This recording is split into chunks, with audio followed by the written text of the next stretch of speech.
Look, not everybody should be an entrepreneur. It requires so many different things. We take it for granted, those of us who have the stomach for it, the ability to just live and survive and in fact be upbeat even through crazy turmoil, complete unknownness. I'm just thrilled today to be joined by two incredible values-based entrepreneurs. One who's starting his journey out right now, Mobin Koohestani, who runs a company called LendKoi. I'm going to invite him to share a bit about in a moment. And one who's been at this for over 25 years. In fact, Shawn Nelson, the founder and CEO of Lovesac, just wrote a book called Let Me Save You 25 Years, providing all of his insights and experiences on this journey to help you out. Let's begin by just saying thank you to both Mobin and Shawn for joining us today, and then giving them a chance to share their story. In this panel, I want to talk about tips and recommendations for being a successful values-based entrepreneur. But let's begin with just the story of each of your entrepreneurial journeys to provide context for this. And Mobin, as I said, I know you're starting out, you've been at this for a little over a year now, but I'd love for you to share what led you to become an entrepreneur, what led you to the idea of LendKoi, and where this is going right now. Thank you. Yeah, thank you, Alexander, and thank you all for showing up. Thank you, Shawn. Shawn has a great book. You should all read it. I highly recommend. 12 out of 10. So about LendKoi, it's lend as in lending money, koi as in koi fish. Basically, we're trying to be the least predatory lender. That's the objective. But really what we're focused on is helping immigrants by being the only non-bank financial institution that's dedicated for working professional immigrants. In other words, if you're an immigrant on an H1, L1 visa, working at a Fortune 500 company, you're making great money, you were in India, the UK, Australia, but you just moved to the US, you probably know many of these people. And folks also go on green cards, that's also eligible under our umbrella. It's very hard to get unsecured credit when you come to the US. You could be making $500,000 with your former employer in Hong Kong with a big American bank, but when you come to the US, you have zero opportunities for credit. And it takes you about 2 years to build that credit. So what LendKoi is doing is stepping in and helping provide accessibility for immigrants into building their credit. So what we're doing is starting by providing unsecured personal loans, personal lines of credit, unsecured, no collateral. And we're lending within the residency expiration dates of their visas and of their green cards. So why did I come up with this? And by the way, eventually we'll do auto origination, mortgage origination, and other things. But the reason why I'm doing this is because, so before this I was working on Wall Street and I worked at 2 banks. And at both banks I had many friends and colleagues who had transitioned to the US, and every time they ran into this problem. But they were all much older than me and doing very well. And it was just perplexing. So when I started to kind of look into the problem deeper, I learned that there was only one lender that was dedicated to providing credit for immigrants. And then just 2 months after that, they got bought out for good reason. But now the product doesn't exist anymore. So I'm hoping to bring it back, but I'm actually trying to do what that company did before, but do it better, which I can get into. But anyway, so there were so many examples, and I'll just mention that categorically in any open setting, when I speak about LendKoi, there are always immigrants who come up to me and say, I wish I had this, and that's been my motive for this. So it's been an incredible journey thus far, and I'm looking forward to actually building it. So that's what we're working on. Yep. My turn, I guess. I made a big beanbag when I was 18 years old because I thought it'd be funny, and people liked it. So I started making more for friends and neighbors. Actually, when I was in college at about 21 is when we started the business, after many years of people convincing me to make them one, having seen it, go around in the back of a truck and, I don't know, to the beach, drive-in movies, whatever. And the Lovesac became kind of a hit and my side hustle through college. And toward the end, when I was graduating, we got a big order at a trade show we took it to. It's kind of a last-ditch effort before I took a real job, because the business had never made any money. And we got this big order. We sourced it in Asia. I speak Mandarin, which is a whole other discussion, having served a mission for my church there. And it really facilitated this kind of crazy unfolding of events where we completed this order, then opened a store on a wing and a prayer of our own called Lovesac in a mall because all of the furniture retailers rejected us. And we've built that business one location at a time and one product at a time, eventually pivoting into couches. We now make the world's most adaptable couch is what we call it, Sactionals. You might have seen it on TV because we've grown that business to do 700 million last year, if you can believe it. We have 300 Lovesac locations in every mall around, and we're the fastest growing furniture business in the United States of America. We have been for a decade. We 7x the company since we came public in 2018. Our ticker is LOVE, Love, which of course I'm super proud of, to bring a little love to the NASDAQ. And I believe we can scale the business into the many billions, ultimately creating a beloved brand that is actually known eventually for inspiring humankind to buy better stuff so they can buy less stuff. The Sactionals in my home are 16, 17 years old now. They're made with brand new inventions that we've brought out more recently, like stealth tech, surround sound, invisibly embedded inside, and brand new pieces on its 10th set of covers, washed and changed and upgraded, updated a dozen times. And that's the nature of the products that we bring, and we call them designed for life, built to last a lifetime, designed to evolve, and it's given us this whole trajectory that I think can go on for a few more decades. And I'm really proud of that and proud of what that means for the world if we achieve what we're trying to do at scale. And I think we're on our way. So both of you are building incredible companies that I know have really high-minded purposes behind them. A lot of people think that business is just about trying to make as much money as possible, and money is important. It is the energy in order to build great organizations and to do great things in the world. But one of the amazing things about capitalism and businesses is that it allows us to serve higher purposes and use money to fulfill them. I would love it if each of you could share what that purpose is for your business, how you've developed that, and how what you're building is fulfilling that. Totally. Thank you, Alexander. I would say for LendKoi, in the name, it is inherently purpose-driven. Again, as I mentioned, we are trying to be the least predatory lender possible. And really what that means, I think, one is the democratization of credit, because it's unfair, I think, that a new immigrant to the US who's making $500,000 or even $100,000 or even $80,000 or whatever has to pay 36% APR for a security deposit. That doesn't make any sense. So democratization of credit also kind of breaks down, I think, into financial inclusion as well as transparent lending. Those two elements for us are very important and are embedded within our operating model and kind of how we build everything from the ground up. And that's important to everyone on the team. Like those are very critical for us, so we stress that. But I have to ask, so you mentioned the name. So is it that what's less predatory than a goldfish? Is that the koi part? I'm like stuck on that. Yeah, I think koi fish, like when I think of koi fish, and they also represent peace, strength, love, harmony when they're together, those are the things that we want to foster in the relationship that we have with our borrowers as a lender. For many folks, this will be their first time getting an unsecured personal loan. For many folks, this will be the first time they're going to be building credit. It's so hard, even for Americans who've never had a credit card, to build credit and understand how the credit scoring system works, let alone an immigrant, even if they're very well educated. So I think there's a lot that we can do to inform people, educate people, and most importantly, empower people. That's great. Congratulations. I'm excited to. Congratulations to you. I want to invest. Thank you. Different topic.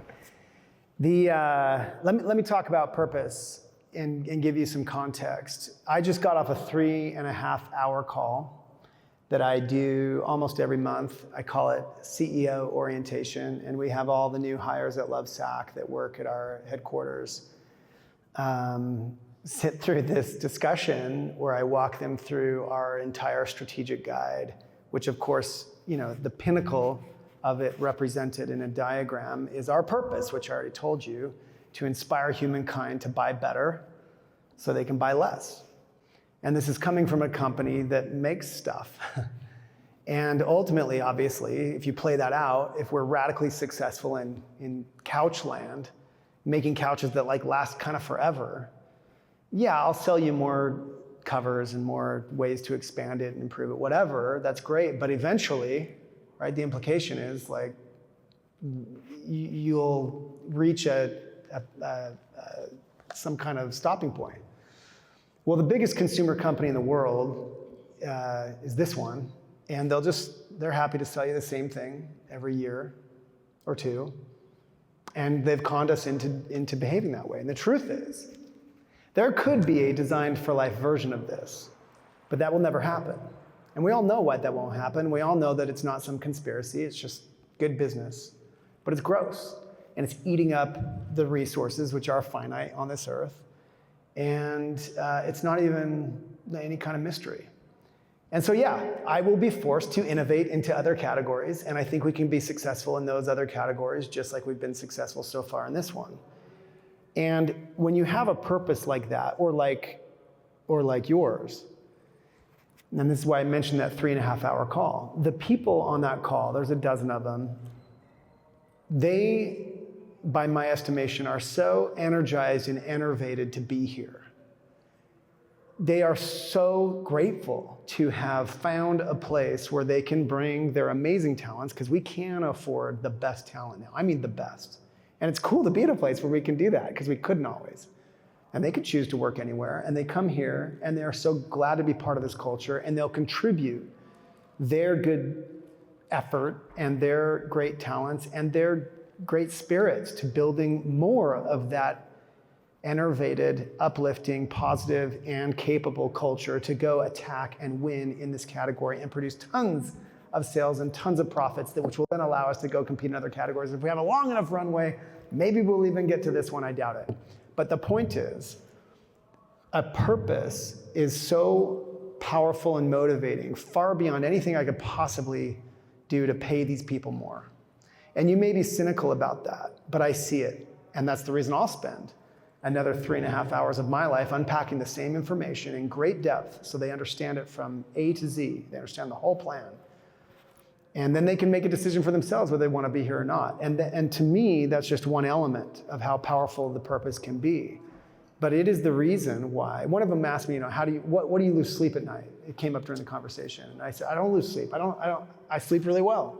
And part of the reason is because of those great people who are driven by that purpose, which goes so far beyond, and the confidence it gives me in competing in the landscape as a capitalist, trying to win, trying to dominate this category, and then the next, and then the next, so we can actually shrink some of those product pies that have grown too large like a tumor, because we've been conned into buying brand new jeans all of a sudden, because we're told they're too tight, by a bunch of youth that have been mobilized to accuse us of being too chuggy for wearing, skinny jeans when everything's gone baggy again. I grew up on baggy jeans. These forces are fake. They're not real. They're imposed upon us by a system that we're not even conscious of anymore, because it's been so many cycles. Just as one dumb example. And I believe it can be undone, and we'll grow plenty large even as we shrink the categories we go into by making couches that essentially last forever. And Apple should have already done it. But we've let them just sell us the same thing every year. And so I don't mean I could go on all day, but this is the power of a purpose. And by the way, beyond my people, me, 25 years in, I'm more stoked than ever to still be making beanbags. Why? Because that's not really what I'm doing. And so I'm not looking for some kind of exit. I'm not looking to go be a billionaire. I'm friends with billionaires. I'm friends with 100 millionaires. We all are, practically. And frankly, I think a lot of them would trade places with me. It's good for lots of reasons. But my point is, it's motivating and energizing beyond measure for me, for my people, and for and our customers and what we're trying to do. I love the purposes that both of you have in building these incredible companies. And what you actually just mentioned there, Shawn, leads to my next question, that you don't lose sleep at night, that you're more energized now than ever before. Having that purpose helps you get through the challenging times that every entrepreneur has in building their company. And you both have gone through incredible challenges already and know that there are more to come with this. I'm wondering, beyond just the sense of purpose to your business, what has helped you overcome some of those biggest challenges as an entrepreneur, especially for anyone in here or who's watching the video that is an entrepreneur and is going through some of those challenges right now? I think for me, it's been surrounding myself with the right people. That has been invaluable since the very beginning. I went to kind of my confidants who coincidentally were also experts in this space, or at least close enough to the space that I was in. Some of them were direct experts. And that helped because they reaffirmed the idea, the process, and then throughout that and over the past 18 months now, just checking in and seeing where we're at, what's cooking, what's new, who should we hire, who should we fire, even though we're still building the product. And so understanding that and having mentors, people who at least just know where you're coming from, what you're trying to do, where you're going, and also recognize and truly believe in you. Because I'll say right now, 90% of the people who talk to me about LendKoi from like an investment perspective doesn't materialize into anything. And I think that's universal, like in a lot of instances. But when you're starting out, it can be disheartening because you're thinking, well, is my idea legit? What am I missing here? What's kind of the missing pieces? And the reality is that every business is different. The life cycle of each business, the needs for each business, the macro environment that you're trying to build that business in at that point in time. You can't compare yourself to anybody for anything in any way. You have references, you have comparisons, but your journey is yours. And so if you have people who are at least telling you that and can inform you or give you guidance around those things, that at least has allowed me to be a bit more objective in some things. And Alexander has been one of those people for me. So yeah, very grateful for that. Look, not everybody should be an entrepreneur. You know, I think that it's super celebrated and overhyped and whatever, worshipped in our day and age. But business is just hard. At least in my experience, it has been. And I'm grateful to have achieved what we've achieved and to still be on a path that I think can take us into the billions and all that stuff. But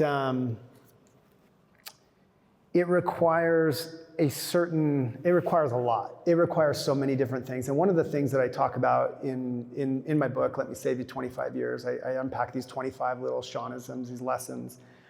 One of them is this not spoken of very often trait that I actually think is the common denominator for entrepreneurs that should be entrepreneurs, and that is the ability to thrive in uncertainty, which is not something discussed a lot. But we take it for granted, those of us who have the stomach for it, the ability to just kind of live and survive and in fact be upbeat even through crazy turmoil, complete unknownness. You know, you might not know how you're gonna make payroll 2 weeks from now, but you can still sleep at night, hopefully. You know, it can be some tougher times, whatever, but you can make it. So I think like not everybody has that kind of grit. And the people that don't should not do this job, honestly. But if you have some of that and you can muscle through some of that, then you ask what carries you through the toughest times. Back to that purpose. We weren't born with a purpose. We weren't trying to save the world. I was just trying to survive. We made a beanbag, people liked it. The van would break, the shredder would break. We couldn't afford, you know. I was waiting tables for 3 years while this was my side hustle because it never made any money. And I had to pay my way through school, right? That was hard, but you know, I had that grit inside of me as I spoke of. So what got me through? The search for survival, and then by the way, the search for that purpose, the search for something bigger than just, okay, another trip around the sun, let's open more stores, okay, let's sell more crap. No, let's be on the lookout for something bigger than that. And it took the better part of a decade to figure out this Designed for Life thing, which is our philosophy, which I will write a book on, and whether or not it is a bestseller doesn't matter to me. We will unpack it in great depth, put it before the world, and I think it can be the egg from which many useful chickens are born. We had the chicken first. It's called Sactionals. Built to last, designed to evolve, cows can be with you forever. Well, we recognized it getting traction. We recognized why, and from that came that egg called Designed for Life, which now gives us purpose beyond measure and motivates and again, innovates an entire culture, which then drives better business outcomes, which then drives more profits, which allows me to invest in more people, which allows me to invest in more systems, which allows me to build a stronger organization. And the cycle continues. And holy crap, I think we can build this thing into the billions. And meanwhile, that's not even the point. That'll happen as an outcome.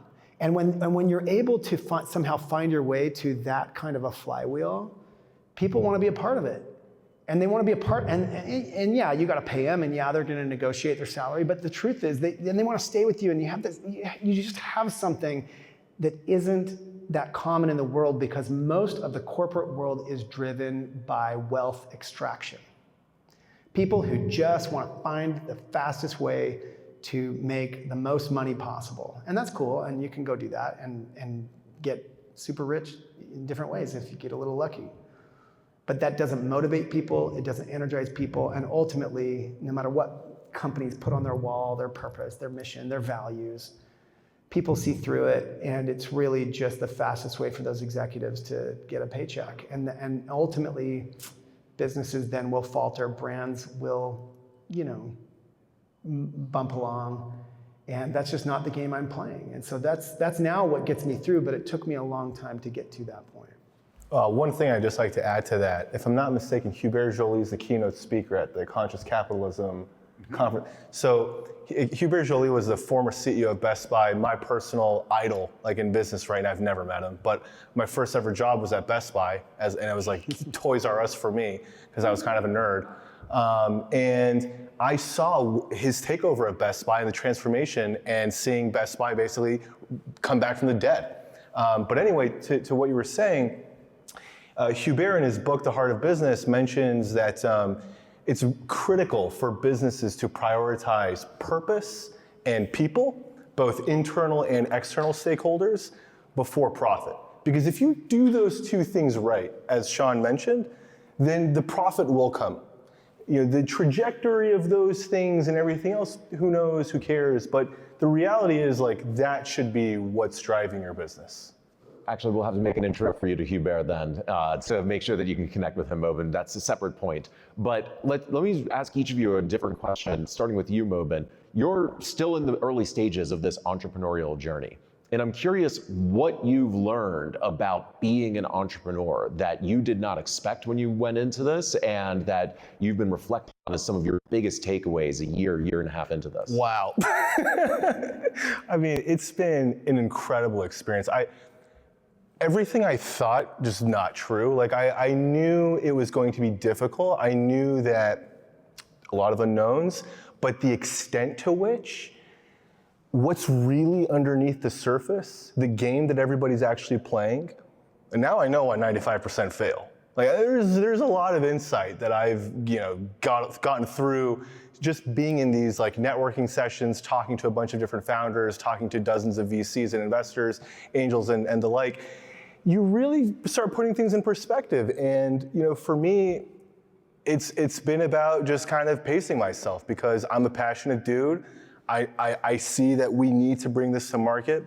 I know that people need access to this. And I'm like, why are things in my way for me to bring this there? And the reality is that business is difficult. You have to align interests in so many ways, in different things, from even the purpose, from the process, operations, investors, everything. And you have to align these very strategically. And then you have your team that you're managing at the same time. And so that becomes a balancing act. Everything you just have to kind of micromanage a little bit, or at least kind of have a sense for what's going on for you, but also for everything else that could be affecting you. But overall, I mean, I frankly would not trade this experience for anything. I do think I was meant to do this personally, and even since a very young age, I wanted to be an operator. I just didn't know how or what the idea was going to be. But then when I actually started doing it, it's been painful at many times, sure, but frankly, it's been incredibly rewarding. And I've learned more through this past 18 months than I have in 8 years on Wall Street, or however long it was. So it's been an incredibly rewarding process. And if you do have the desire, if this is something that you want to do, and you're getting the affirmation that you have a good product, with the right team, you should do it. I mean, it's worth exploring that if the life conditions permit you to do it. I'm a bachelor, I'm okay, I can do things. So like there are things that permit me to do this, but I can just understand why the failure rate is more than 99%. It's not 95%, it's 99%. So, yeah. And Shawn, you've been at this a long time. You are very successful at it. You're running, as you said, a $700 million public company now. Do you still see yourself as an entrepreneur, or how much have things changed in the way that you are as a leader and the way you need to operate now that you're running such a large company as compared to when you were just running this out of your van in college?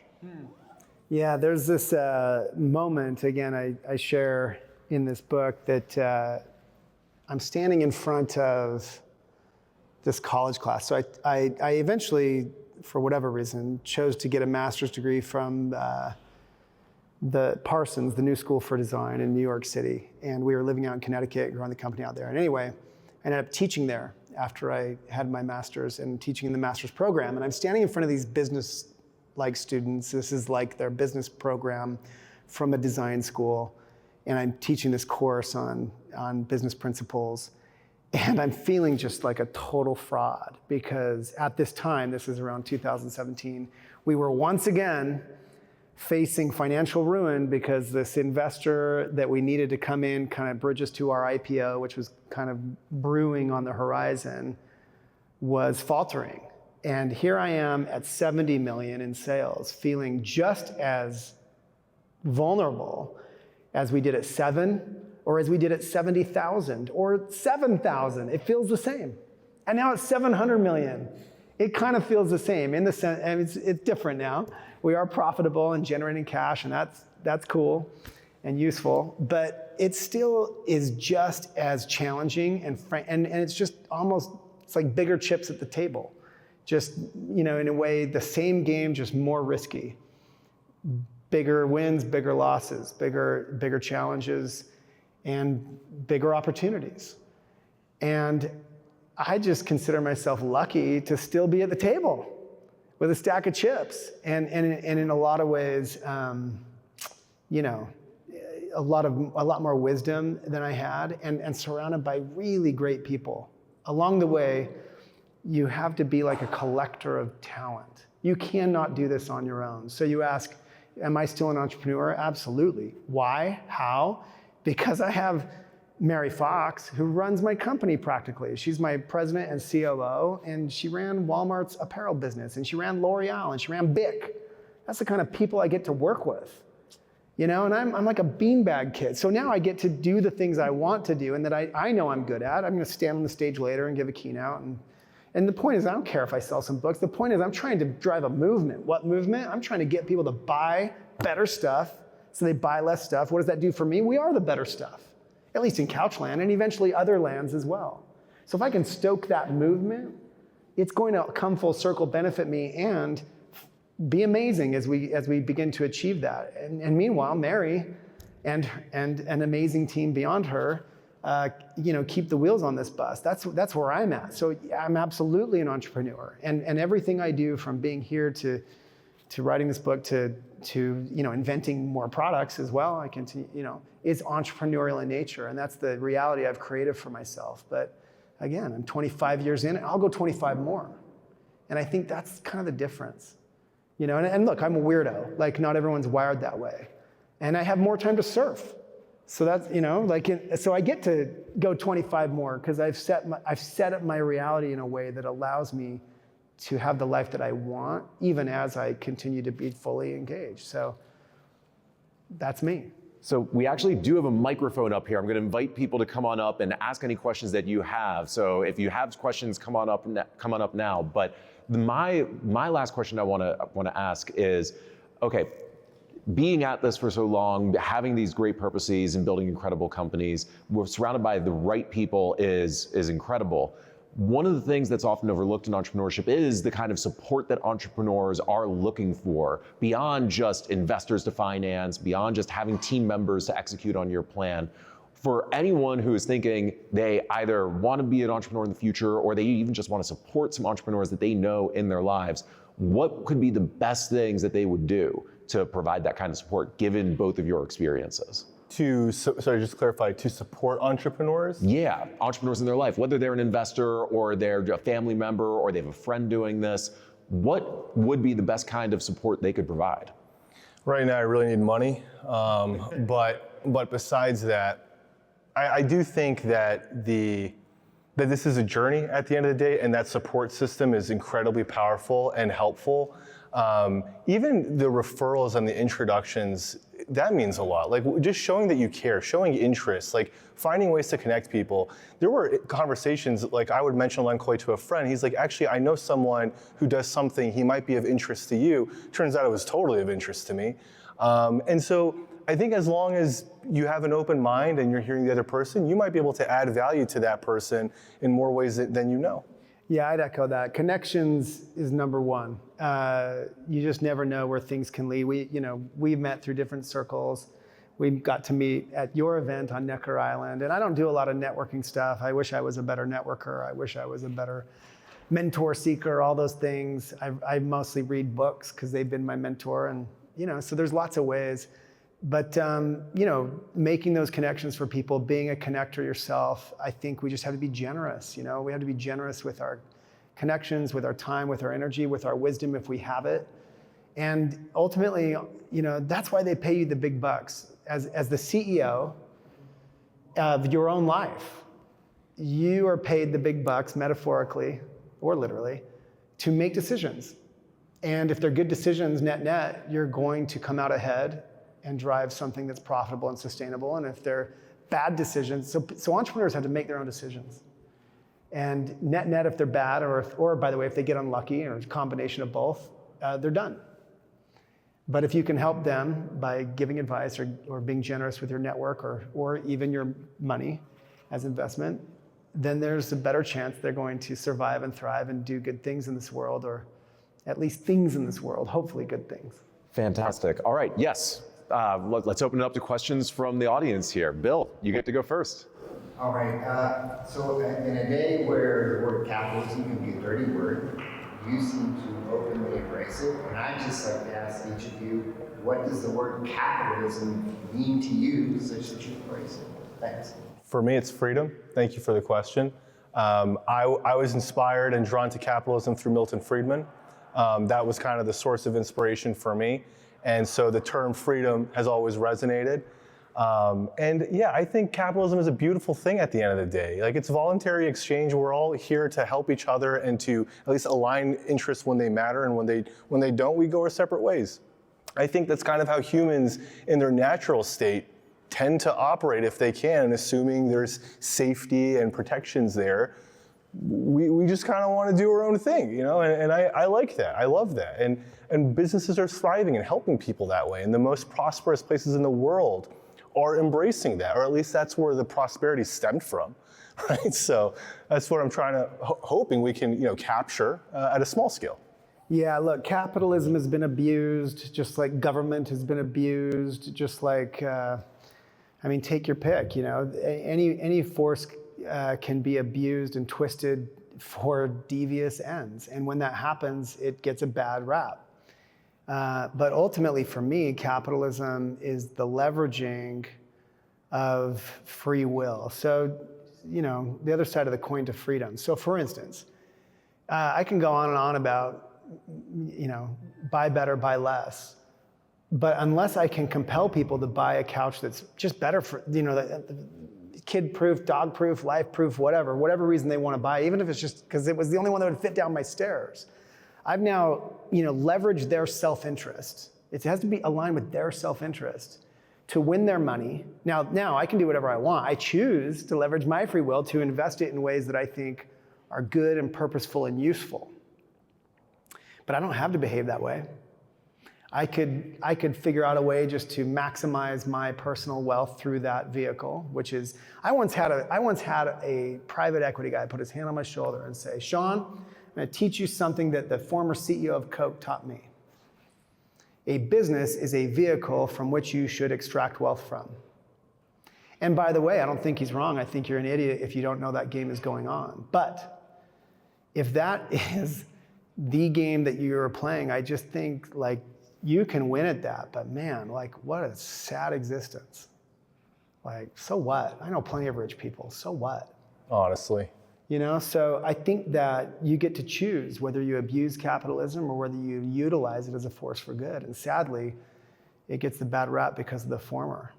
Have you found that over the course of that time that your purpose has shifted and changed, or have you remained fairly steady in what that purpose is? Yeah, as I tried to articulate, wildly shifted and changed. I didn't have a purpose.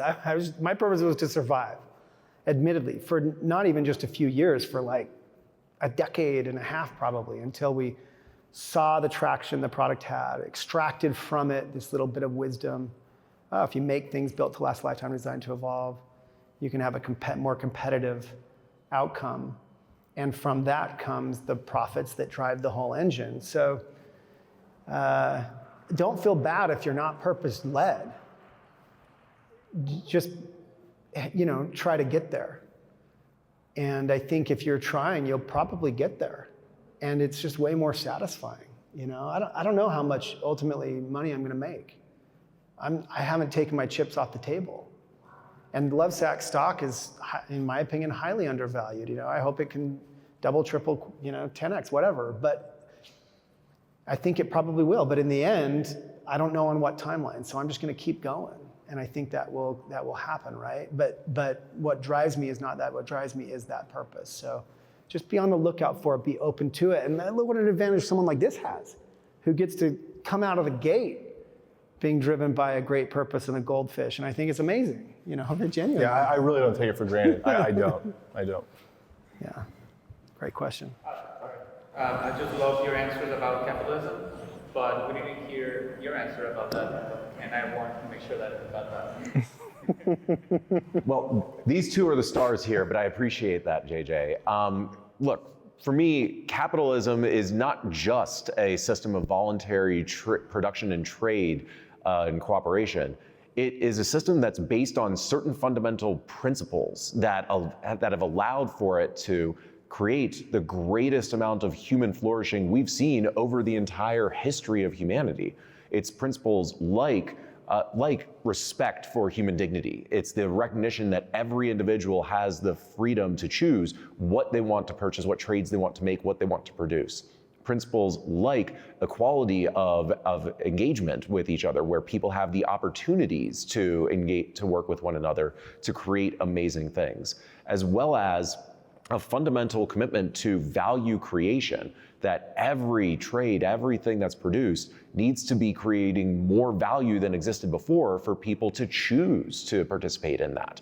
And that's where the name principled business comes from. It's understanding those kinds of principles that underlie capitalism and helping more business people understand those principles so they don't abuse the system, but they live up to its potential. Helping more future capitalists understand this so that when they become entrepreneurs and build great companies like LendKoi and Lovesac, that they're living these out.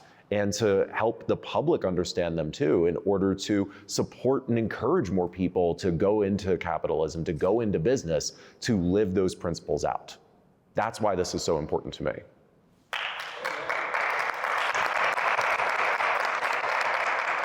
All right, and I think we have time for one more question. Okay. Yes, please.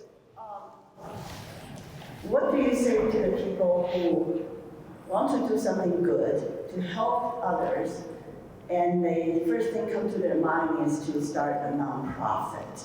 Because to me, when you say I'm a nonprofit, it means I'm righteous. Your for-profit people are filthy capitalists and self-interest people. For you, you're helping immigrants, but you didn't go nonprofit way, but you create much more value and help more people. So what will you see, young, ambitious people who didn't, they want to go through the nonprofit role? Yeah, that's a great point. I think that's starting to change a little bit. I think a lot of people in college, at least I can only speak to my experiences, but and Alexander probably has great insight on this as well, but a lot of folks go through college and they're still trying to just figure things out. But I think what we're seeing over the last few years or decade or so is that there's just a lot of different types of opportunities. There's a lot of ways that someone can make an impact in their community. And that can be done privately, that can be done publicly, that can be done under different types of structures. But really, it's about the idea. And it's about what you're trying to do to impact someone's life. And to your point, what LendKoi is doing is the total opposite of a nonprofit as a lender charging interest, right? But really, at the end of the day, what we're trying to do is find the lowest interest rate that we can charge, still be above board, and help people to go up the ladder. So, I think that for each individual, that process is going to look different and is going to be a process of self-reflection. But what it ultimately boils down to is what is the type of impact that you want to make and what resonates with you. For me, this problem was a problem that I just kept seeing almost every few months, someone new, and mentioning this problem to me. So that's where I was like, okay, if I want to solve that problem, I have to create a private Delaware C Corp that's going to do this.